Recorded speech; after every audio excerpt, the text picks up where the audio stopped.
Welcome, ladies and gentlemen, to WCS European Challenger. We are here at the Blizzard Arena to find out who the next two players and the final two players are that are going to make it to the Challenger playoffs. My name is Fear Dragon, and I am joined by Nathanius, who was standing just at this exact spot about 10 hours ago. Yeah, we were doing the TESPA Collegiate Series StarCraft Finals last night. It was long and arduous. If you like Turtle Mech, I guess. if the one of you guys out there enjoys it, you can go watch those VODs. It was exciting, somewhat. Yeah, but yeah. So we're here for Challenger, for the pro level play, and I'm excited because I think that this group that we're starting off with Europe here is going to be really good. Yeah, and you know, it's not too bad because there are going to be some pretty awesome games today, and thankfully you don't have to worry about any Terran players for that PvZ. But for today, if you're not familiar with Challenger, if you've missed out, well then you definitely have been missing out. But the format for Challenger is that 16 players manage to qualify for this stage, the group stages, where they're playing in groups of 4. Now, 8 players will make it out into the playoffs. That's 2 from each group, and that means that 2 players are going to be knocked out today and fall out of Challenger. Yep, and we're getting up to the end of that bracket, of course. The finals for the American and European Challengers will take place on the 12th and 13th of May, so you'll be able to see the epic conclusion. This is the last group before we get to that bracket, so we'll have a little bit of a break before we get there. Indeed. Well, if you're also not sure with how we're actually playing out these groups, of course, these groups, it's basically the GSL groups if you're familiar with those, and they're going to be played in best of 3s. So 2 players advance on to a winner's match, 2 players fall down to a loser's match. And then there's a decider to wrap it all up to determine the second player that gets out. How have you seen this format before, Nate? I feel like it's burned into my retinas from watching StarCraft tournaments. Yeah. And of course, these players are going to be competing for a total of $10,000 on the line. That's $1,600 for first place. And even all the way down to the players that get knocked out today that participated, we're still going to walk away with about 400 points, as well as some WCS points. Yep, just getting money for qualifying is really big. And the winner of each region becomes the regional champion, which includes with it seeding in future WCS circuit events, in particular be Austin for this one, and that's going to be huge for these players to get their momentum rolling throughout the year. Challenger is where everything starts up. We've had a bit of a lull in terms of our World Championship Series circuit, so this is a great warmer-upper to get back in gear. Absolutely. And, of course, for today, I mentioned Group D, and these are going to be some of those players we're going to be seeing for Group D. I like it. I mean, we got Elazer, we got MaNa, we got, of course, Harstem, and we got Stefano. All of these players have won premier tournaments in the past. Yeah, it's a band of legends here, and I'm excited for this. I've been playing a lot of Protoss lately. I'm going to be looking at some PvZ builds here. Harstem is really good. He's a player that stands out to me in this group. The Netherlands just finished 2nd place in Nation Wars. He had some amazing matches. For me, he's the player that I'm going to keep an eye on in this group. I mean, he is the player that's on fire right now. Everyone was watching Nation Wars. Everyone saw how fantastic he was doing there and how he was just... He beat Innovation. Like, he took a map off of Innovation. He was doing well versus Mexico and Korea and everything. So I think a lot of people's eyes are on Harstem right now. Yeah, he's really good. I think the clear second that stands out for me is Elazer. Stefano is a wild card player where he has extreme highs and extreme lows. We know that he used to be like the best of the best, but things have kind of changed since he retired and then came back. On any given day, he could win first place in this group. Is the weird thing about Ilias, because he is good enough. He still has the X factor. Yeah. Whether you're in or out of shape, the ability to just like pull a crazy move or make a sick play happen is still invaluable. So he acts as a fun spoiler for the group, but I look at it and I'm like, Harstem and Elazer are the two consistently the best players here. I'd say Harstem first, Elazer second. Yeah, I think there might be even a little bit of a toss-up between people saying like Elazer first versus Harstem first, but both of those players definitely going to be the favorites, and I think that, yeah, it's like you said, Stefano has that X factor. He has the potential to just bust out this weird Stefano from days of old, where he just says, actually, no, I am a champion true and through. It's also part of his character as a troll, because that means we're going to have potentially him just doing builds that he's prepared specifically for these opponents, because he's a smart guy too.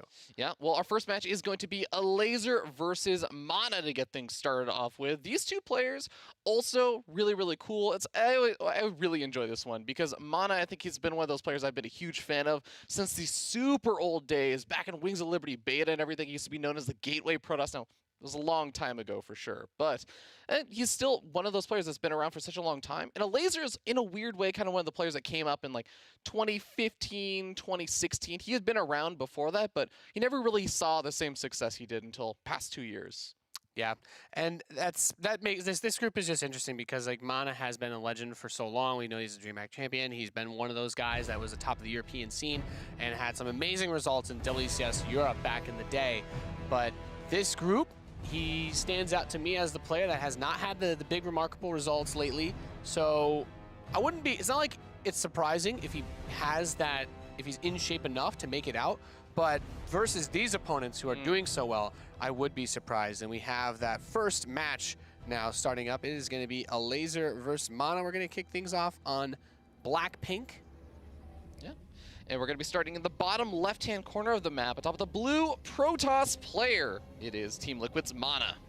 And you can see he's been around for so long, $175,000 in prize winnings. His opponent in the northeast, the red Zerg player, he is Elazer, who had a top 4 finish at the global finals last year. I think that was, what, $197,000 he's made? It was pretty solid. Yeah, it was pretty decent amount of money. Of course, some of that also comes from last year's 2017 WCS Valencia, where he was the only player to take a premier event, premier WCS event. Because Neeb cleaned up the circuit last year. That wasn't Neeb, yeah, exactly. He was the only guy other than Neeb to get the big W. And that's, he's been a standout player. Elazer has been a player that's been really improving a lot. We talk about up-and-coming Zerg players in the European scene. Cyril was one that forever everyone was talking about, like, this guy's going to be good, this kid's getting better, he's going to be the best one day. And, you know, we saw that kind of come to fruition this year where Cyril has become one of the last players that you want to have to go up against in any tournament. Yeah, I think that's absolutely true for most people out there. It's just, you don't really want to face off against Cyril very early on. No. But even Elazer, I think, again, he's that very, very scary player who's definitely shown a lot of very solid results. Now, we talked a lot about how MaNa is got maybe something a bit more to prove here. The one thing I will say about MaNa is that he's also a very spiky player. There are some days that you'll watch MaNa and you'll say, yeah, you know, he's just not the same. But then it's not quite in the same way as Stefano. With Stefano, it's a little bit more flashy, but with MaNa, sometimes you just watch him and you'll say, is this the tournament capable winning MaNa? He's playing really, really well sometimes. He'll take games off of someone like Showtime, and you gotta believe occasionally in MaNa. He has the potential to do it. We've seen it in the past. It's just based on recent performance, you gotta look at Elazer as such a strong player. As far as this game goes, it's a PvZ. It's on Blackpink. This map, nothing crazy. This is like one of those straightforward maps that most people generally like. You don't see a lot of people vetoing this because it doesn't give too bad games generally. I think out of MaNa, what we're seeing in the opening here makes a lot of sense. Going for the quick Stargate. After that expand, you get a couple of adepts that you want to try to use to help take the third base as quickly as you can get it. There are some other aggressive switches that you can see, but that probe's going to see the drone head over towards the third base, and Elazer should be expanding now. Yep, everything looking pretty solid and standard in both camps. MaNa got to get up that additional gateway to complete the wall off since he didn't go for the Stargate at the front. But that is all kind of par for the course. I'm sure that MaNa's not really expecting a huge flood of links since he saw that drone going for the third. And Elazer's not really looking to move across the map immediately and try any kind of weird shenanigans. So we are getting into a good old standard macro game, at least for the opening, I should say. These are two players that are really comfortable with playing the long game, so I don't find that surprising in the slightest. Get the Phoenix, deny scouts.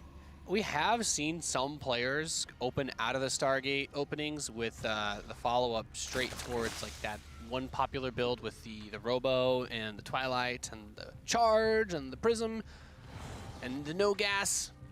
That build seems to be a big flavor of the month strategy that we've had coming out a lot, but extra gases are going to be taken from MaNa. He doesn't really strike me as like the cheesy player. He's had some sharp timings in the past, but these are two players I expect to see play pretty straight up. Elazer might cheese in this series if he goes up like 1-0. Yeah, Elazer's got a fun little playstyle where he loves to just bust out a bits of early aggression. He's not the kind of player that I usually will see. I mean, occasionally you'll get to see it, but usually you don't see Elazer just saying, I'm just going to let you and I sit for 10, 15 minutes and get up to a maxed out point and then we can fight. Now, he's usually the player that likes to get in your face at least a little bit. Yeah, and if he thinks that he's better than if he thinks he's better than MaNa, then it doesn't really hurt him to just play macro games, because if he wants to save any aggressive builds, he should probably save them for Harsem. He'll think he'll be the more difficult player in this group for him to try and take down if he has to use all of his builds available. This Oracle getting a good few shots in, takes some hull damage, but the Phoenix is going to get away too. 5 drones, not too shabby. Yeah, 5 drones is definitely a lot more than I think you're used to seeing for just one Oracle, and keeping the Oracle and the Phoenix alive is really, really nice. So I think MaNa's probably going to feel pretty happy about this. Elazer cut the Spore Crawlers, so it kind of balances out a little bit. It's like, you cut up some of the Spore Crawlers early on, so you didn't have to invest in those, but then you lost a few more drones. I think MaNa's probably going to come out a little bit further ahead on that. Yeah, there you have Charge coming in, Templar Archives. Very standard to see that Zealot charge with Archons and Immortal Backbone. It's a very powerful army to have, and a lot of it comes down to whether they want to make that big push before the Hydralisk count gets crazy high. I mean, Hydra Bane, we've seen Banelings, of course, versus Zealots. They're amazing. I'm reminded of a game from our Tespa match last night where someone had like 34 Zealots and lost almost all of them to like 9 Banelings. It's pretty sick. They all charged into a great death hug around. Yeah, you know, sometimes people like to think of Zealots as the units that you don't micro, but you need a little bit of micro sometimes. Yeah, or you just put a few Archons in front of them to blow up the Banes.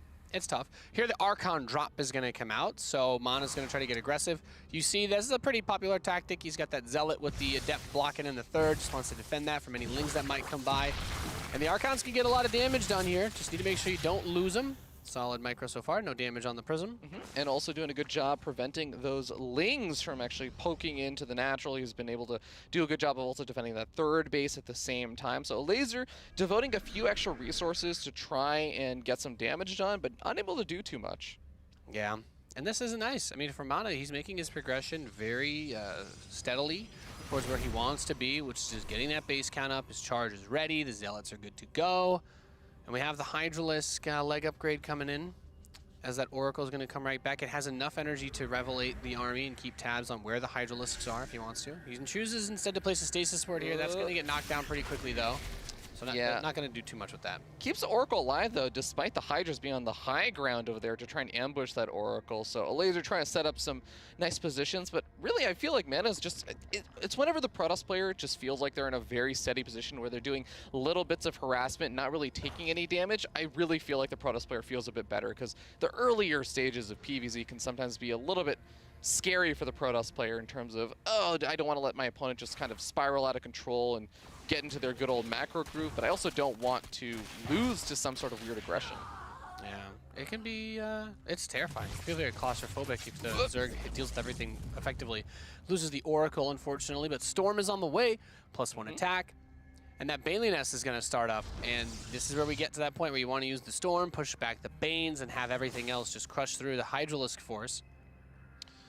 Okay, but this is getting to that point for MaNa where he's going to have his big Doomsday composition. And I feel as though whenever I watch MaNa games where he ends up losing, it's usually because he's at this exact stage right now, and he hasn't quite gotten that big round of gateway units to flood out yet. He takes the engagement just moments before he has the necessary backing for all these power units. And if he can hold out a little bit longer, that's typically when I end up seeing MaNa's win rates just spike up a lot. Oh my god, he catches the Prism on the south side. That is a gnarly grab to be able to pick up. He doesn't have anything there that was spotted it. That was just an amazing call. Yeah, just really, really good game. He might have seen the War Prism moving around from the other side. Yeah. Come back in around, just like a little bit of star sense. That's still an amazing grab there, getting rid of that. Another one immediately starts up, but that's going to delay anything that would be coming anytime soon. We have a bunch of Banelings being morphed north of that third base from MaNa. Yeah, they're going to be sitting around waiting for that Baneling speed upgrade, it looks like, and maybe coming in a bit later on for the flank. There's a lot of High Templar here from MaNa. This is that kind of typical MaNa, I want to say semi-greed with the tech, where he just gets up a lot of really high-tech units. But you look, it's not exactly a lot of Zealots here. There's not any kind of gateway backing just yet. He's going to eventually get those in, but this is still such a scary moment as Elazer is poised for a big attack. Yeah, but he has Storm, and he has Zealots, and he has Archons. The question becomes how many Banelings he's going to have, because I think if he tries to fight this without Banelings, then it becomes very difficult. And if MaNa realizes what's happening here, then he could do a lot. He's going to Storm those Banes, puts in some Zealots to deal with them.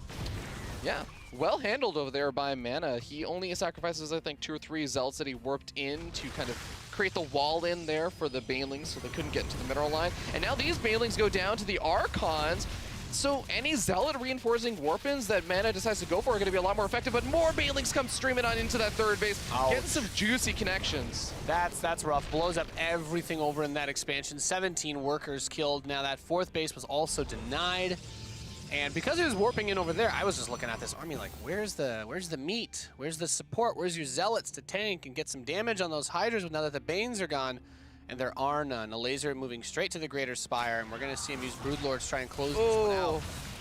And now the Archon's going to have to hold the line against quite a few Lings and Hydras over here. At the same time, needs to make sure his split is absolutely perfect, because there are still some units on the south side that Elazer has ready to move into the natural or even just come in for a flank at that third. But MaNa's doing a good job of holding on. The problem is a Greater Spire is on the way. He's pushing back this army, but this has turned to a situation where Elazer needed to pressure to Elazer just needs to buy time. He's doing a great job of it.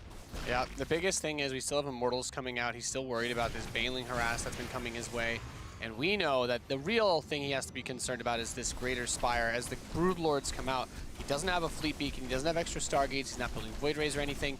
So his anti-air capabilities are going to be pretty limited. All he has to deal with them are Archons and whatever Templar he has for Storms, and those are not the ranged units that he needs to take down Broodlords.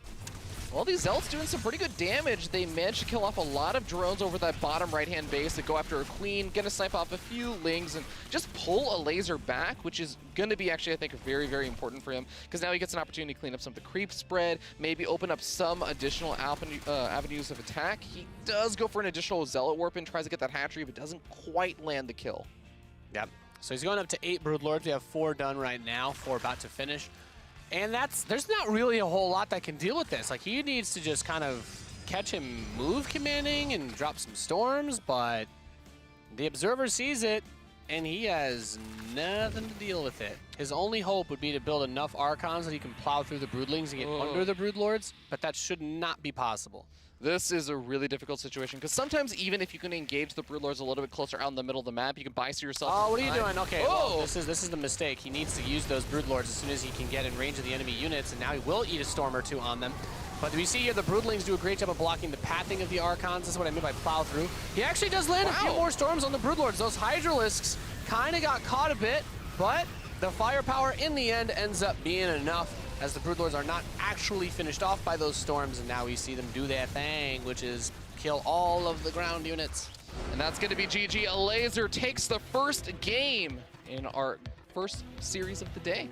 Just well-played, straight-up game. I mean, we can just see there, Elazer, he dealt with the harass well. The Archon drop didn't do a whole lot. He got rid of the Oracle early. He caught that Prism on the bottom. And then he was like, well, yeah, I can just build units now. Yeah. I killed your Prism. I can just build a bunch of Banelings and crush your 4th. And he did. And then at the same time, he just did 2 big waves of Banelings over to that 3rd mineral line. And it's like, what are you going to do? 17 probes are dead? You did. Yeah, and I feel like MaNa had a pretty good start. Everything was, I wouldn't say going exceptionally his way. It wasn't like an Adept killed off 7 workers or anything. No. The Oracle did some good damage. He got some good scouting. He kept 5 kills. 5 kills on the Oracle, if you can keep getting tags, is great. Losing the Oracle at any point hurts a lot just because you want to know where the enemy army is. One example in this case being, if you have the Hydras tagged, maybe you don't fly your War Prism into them. Yeah. Just putting it out there. No, that's a really good point. And I do feel as though it kind of came down to MaNa got up that really scary composition, but then he just kind of got held off. And you mentioned this before, losing that 4th base and also not only losing the workers there, but just getting delayed from ever making any kind of attack. Yeah. Elazer just said, oh, well, if you're not planning to attack me anytime soon, you don't have any beef to your army, so you're clearly not moving out. I'm just going to keep expanding, and I'm going to get up my Spire. I'm going to get up my Hive Tech. I'm going to get up my Greater Spire. Yeah, and wasn't prepared. It also comes down to the panic warp-ins, because if he has those Hydras, that pressure is 4th, but he's able to get like 12 Zealots with those Immortals and Archons, those Hydras cannot just like they can't just kill the base and run away. Like the zealots will chase, and even if he kills all of those zealots, just enough of them being able to close the gap, and while they're shooting, maybe the immortals or the archons get a shot or two off. That becomes the difference maker that allows you to actually win the game there for MaNa. So really good job, great play by using the Baneling harass and also killing a lot of the zealots with those two. Yeah, the Baneling harass was especially really effective, as we saw. And it wasn't even just the first Baneling attempt, because he tried the Baneling run by multiple times, and it was the eventual damage that he was able to do by attacking from both sides with that. But game number 2 looks like it's going to be on Acid Plant, Nate.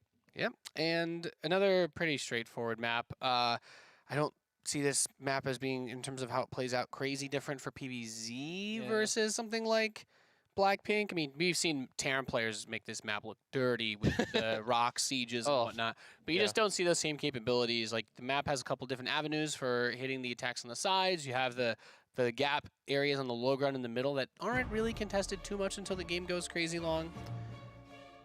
Yeah, I'm really interested in seeing just how MaNa is going to end up trying to defend a 4th base. That's a lot of the times how things end up going, as well as how he's going to be able to pressure Elazer's potential 3rd if he decides to move out a little bit earlier on. But all right, we're getting started as we move into Acid Plant for game number 2.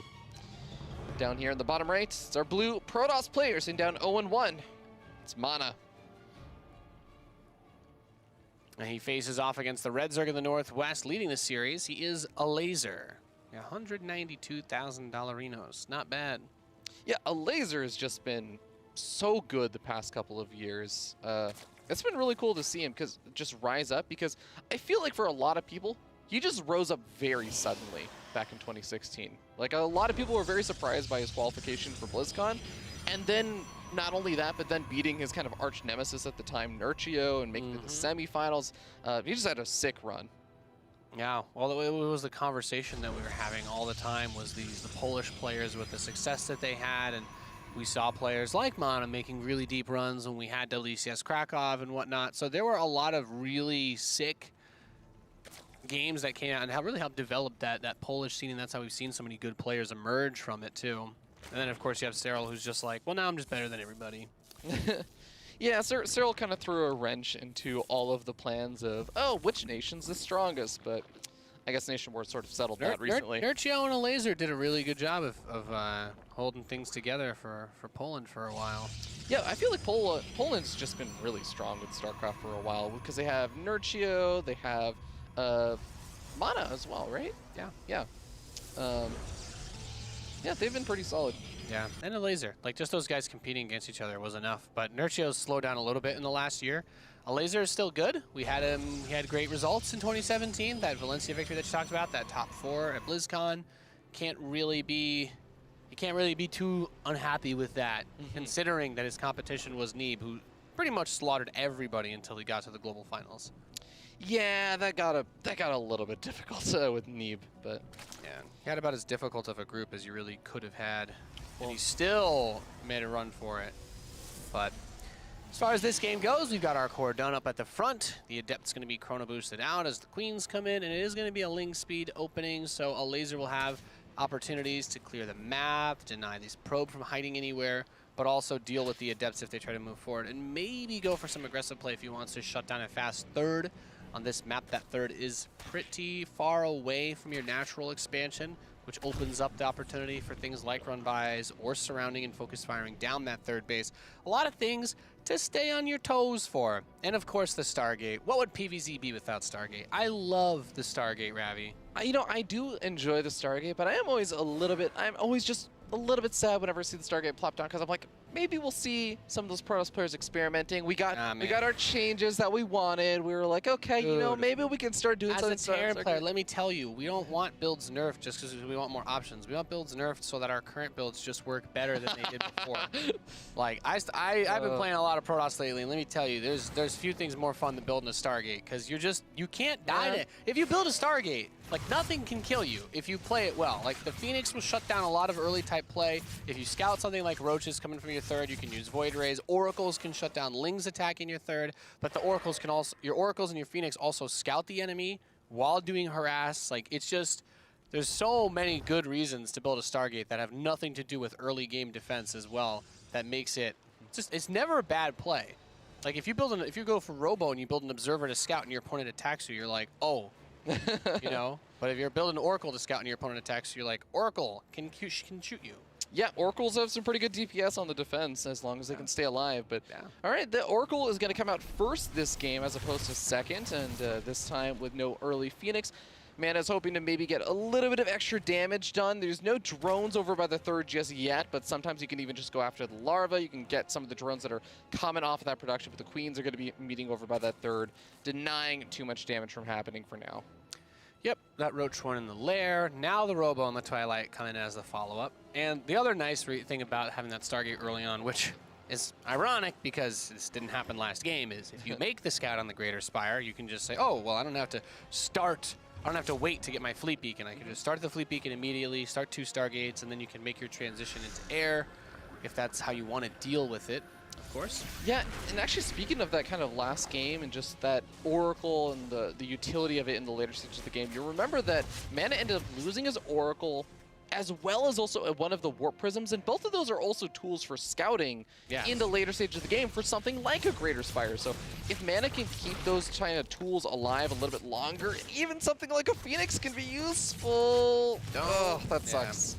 You know what else sucks? Now that all of his scouting units are dead, Worm de la Nidus is on the way in the natural expansion. We are going to see some tunneling across the map to try and get inside of MaNa's base. He's on 2 bases, but what does he really have to deal with the Nidus Worm? He has an Oracle, a Warp Prism, and an Immortal and an Archon are on the way, but the Archon's across the map with 2 of the Zealots, so... he didn't pick up the Archon. Uh-oh. Oh, he's going after the Overlord, I guess, first. So the only thing here that I will say, he doesn't actually have an air unit to give vision to put the Nidus in the main. So he can run these links here, and he's just going to put the Nidus behind the wall. But I mean, Nate, what is there? Okay, there is going to be a recall back home.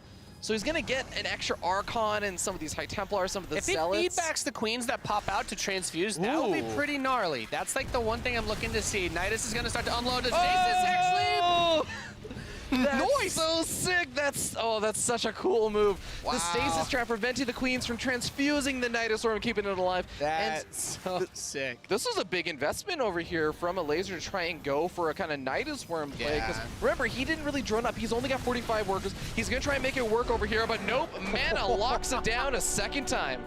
That stasis was so sick. That was the 2 queens. Like as soon as they pop, it's like nope, no transfuse in here. So it turns out, Nate, that if you keep an Oracle alive in the earlier stages of the game, that it has some utility across multiple different types of attacks, like you said. There's a few things that also the way that it played out made it so much easier. Like not having an Overseer to get the Nidus in the main means that he had to do it in a very obvious way, which was send Lings to the front.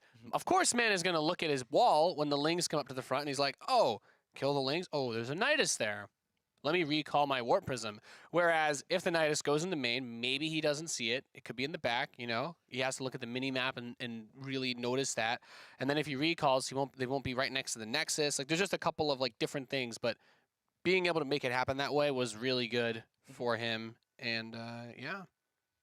Okay, well... Makes it a confusing call on Elazer's end, too. Yeah, Elazer's I mean, this is what I was talking about before, where Elazer isn't the kind of player that just likes to sit back and play that super macro game, and we saw a bit of that in Game 1, but I feel like Elazer is not Elazer unless you have him getting at least a little bit aggressive during a series. I hope he doesn't get overly aggressive in these kinds of situations. I think, Nidusing a Protoss who's on 2 bases and building Archons and Immortals, those are 2 units that are really good against the units you're going to use a Nidus with. Like those, even if you do get all the Roaches out, you're still in a weird spot because your opponent hasn't invested into a ton of economy. So it's not like he's lacking units. But, oh well. Yeah, I mean, the timing for the Nidus Worm, I think, was made so that if MaNa wasn't following that up with, say, like the Archon drop. I mean, imagine if those Archons didn't get recalled back across the map. A lot of Protoss players just seem to forget that that's what I'm saying. Recall's a thing. If you're missing 1 or 2 of those units, then things can get really bad. And if he had attacked earlier and used his recall, if it was on cooldown, that could have been huge. If the Oracle had been continuing to harass and didn't have energy for a stasis, I actually don't know, does he even hold there? Yeah, well, imagine if it was like Game 1 and he lost the Oracle. There you go. Perhaps that's just why he loses in period. All right, well, we're going to be going into game number 3 as we start down in the bottom right, top of the red Zerg player. It is Elazer. Yeah. His opponent in the northwest position, the blue Protoss, we have MaNa. That good old liquid blue. I always love when players pick a team color, or they pick a color that's close to their actual team. Yeah. It's always nice when it works out like that. Yeah. We might actually be forcing them into red-blue, though. I was going to say, I'm pretty sure WCS rules require red-blue. Yeah. Requires no skins. Well, I mean, it's always the fun moment when you realize that the players picked red and green, and you're like, the red-green colorblind people, I'm sorry. Yeah, it's a for ZVZ. Broadcasting purposes, it makes sense. Yeah. For broadcast, it makes sense. Well, luckily, StarCraft actually lets you can just pick your own colors now, so that's not even a problem. What colors do you pick? I like to play, I think Terran looks really good with teal. Really? Teal's always been a teal. Protoss color to me. No. Brood War, Terran teal, that's the dream right there. Yeah, I guess I can see it. Yeah. I can dig it. If you well, you gotta play a couple games that it looks really good. The mercenary skins look really good if you set your team color to white as well. Oh, that's the next level play, where you start coordinating your colors with your skins. Well, because the thing is, there's no building skins in StarCraft, despite the fact that there's unit skins. There's a supply depot skin. Yeah, but if you want most of your units to like kind of look like they fit in, if you set your team color to like white or dark gray for Terran, it makes your units actually look like the mercenary skins that you're using. So, pro tip for all y'all waiting for that building skin pack. You guys had a bunch of skins you didn't even know about. Yeah, that's the highest level of strategy. But a straightforward opening again out of both players here. The spawning pool always put in this like hope you don't probe scout around position. Yeah, you know, to me, I think the biggest thing that I've started to think about with this, because I've seen more and more players doing this, I feel like it's because of the Archon drop becoming a thing again, where if you have that spawning pool, I feel like it's less prevalent on something like Catalyst where you have a lot of space behind that mineral line. But if you plant down that spawning pool, sometimes you can create awkward choke points where you want your lings to get a surround on the Archon, and they don't quite get the surface area you normally want. So just build that pool a little bit further away. It's a fair point.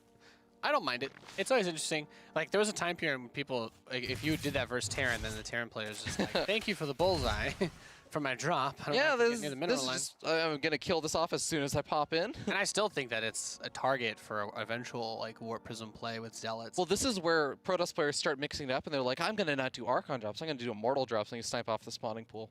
Immortal drops are the best, by the way. They're fun. There's few things more fun than microing Immortals with a Warp Prism.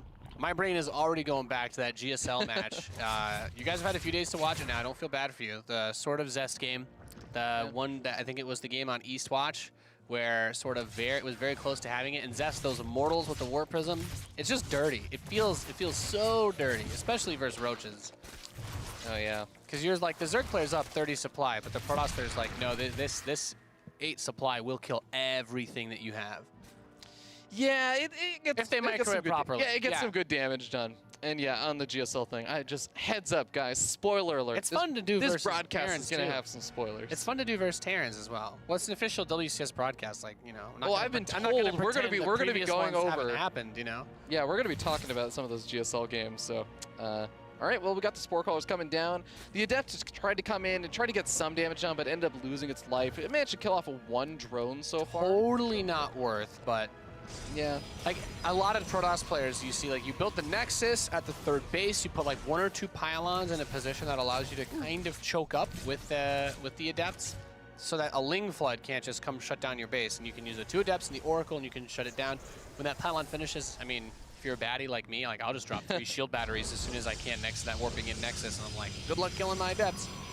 But yeah, shield battery is a pretty nice defensive tool, but a lot of time Protoss players want to avoid doing that at least until they get up. But you want to have units. Yeah.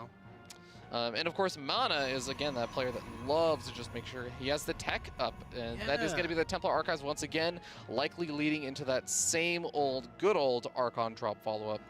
Yeah, he doesn't want to risk a fast 3rd base, which I find interesting. Hydralisk 10 is on the way, because for a lot of players, if you take the 3rd early enough, it can pay off to allow you to not die to the attack. Because a lot of Zerg players will focus their first attack versus Protoss on usually like a Ling Hydra, maybe sometimes a few Banelings, but mostly just like a lot of Hydras to try and just kill the 3rd base once it's set up. or you have a big Ling flood that just tries to cancel it, which is very hard to do, as we see. He's kind of positioning his units in a defensive way between that pylon, the gas, and the Nexus. Yeah, and I think a lot of the play here for MaNa when you try and go for this sort of build is that you're trying to get up those really fast Archons so that not only after the Oracle Harass is trying to do some damage, the Archons are going to be able to keep your opponent at home, and something like an Oracle and a Zealot that's well positioned can just hold the line versus a few small number of Lings. But the Archons come in, there's not a whole lot of defenses here because the Lings are all in the top right-hand corner. There's a lot of Lings, but they're not here for the defense. Nope, they are not. Has to be careful, though. The Archons are getting a little bit far away from that prism. The bottom one. Oh, nice grab. Yep. I get a little nervous. And the Lings try and poke in over by that third, not able to get too much damage on, but they're triggering that Oracle's energy every single time they pop in, and MaNa gets a little bit afraid, so he picks off two of the Zealots that are a little bit more stray from the pack, and the Oracle loses most of its energy, so it's not going to be able to help defend for too much longer, but MaNa should now have the gateways off of cooldown to warp in a few more units if he needs them. That's actually a bit weird. There's quite a few Overlords just kind of chilling over there. And as Phoenix is going to have a field day, that one Archon getting snapped. Whoa! Wow. With 75 shields left. Yeah, and the Archon drop pulls back and takes out a bunch of those Overlords you were talking about, That's Nate. a sick save. There's few feelings worse. I get this in TVPs, like when you get the Archon, you're like, oh, it's out of shield, and then it just barely survives, and you're like, it doesn't actually have hit points. I was so close. Yeah.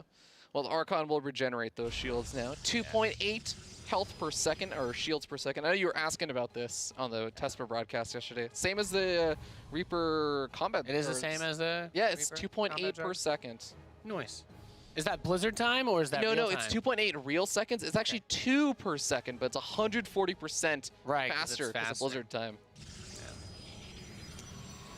Well, with a decent number of Archons, MaNa's going to get into a good spot. Which one is 7 per second then? Is it the shield battery that's No, 7 or is it medevac? it's after 7 seconds of no damage. No, but I mean, like the heal. I was just thinking about healing rates. There's a reason why maybe 7 maybe per it's second. Zerg units heal.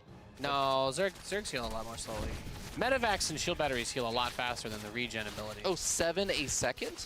I think it's that's shield pretty- battery. that's pretty I think the absurd. shield battery is almost like 7 per second. Oh, we shield got- battery heals real quick. Oh, Anyway, this drop. This is going to get some really nice damage done, I think. There's not too many reinforcements. Oh, man, Elazer's pulling all the way back home. He's got some Lings that are also getting cleaned up at the same time. yeah, I love this. These charge attacks can really just get devastating damage done. But you also keep in mind that this gives you a lot of scouting information. I think at this point you get the Prism out of there. Maybe you grab some of these Zealots. Not bad idea to focus on the drones. Just don't lose the Prism. Nope. Well, that's unfortunate. I mean, it sucks to lose the Prism, but I've got to say, if MaNa hadn't done that, I was really worried about him just dying to a big attack because he didn't have Storm or anything done. Yeah, but here's my concern. Okay, it's going to be a different tech path this game. The Lurker Den starts up, and I'm like, oh. My concern was that we were just going to... What? Did they change how that looks? That's a bug. Okay, well, that looks pretty awesome. That looks disturbing. He's definitely changing up the tech path. I don't this like time. those millipedes, man, from that island that Kong's from. No, thanks.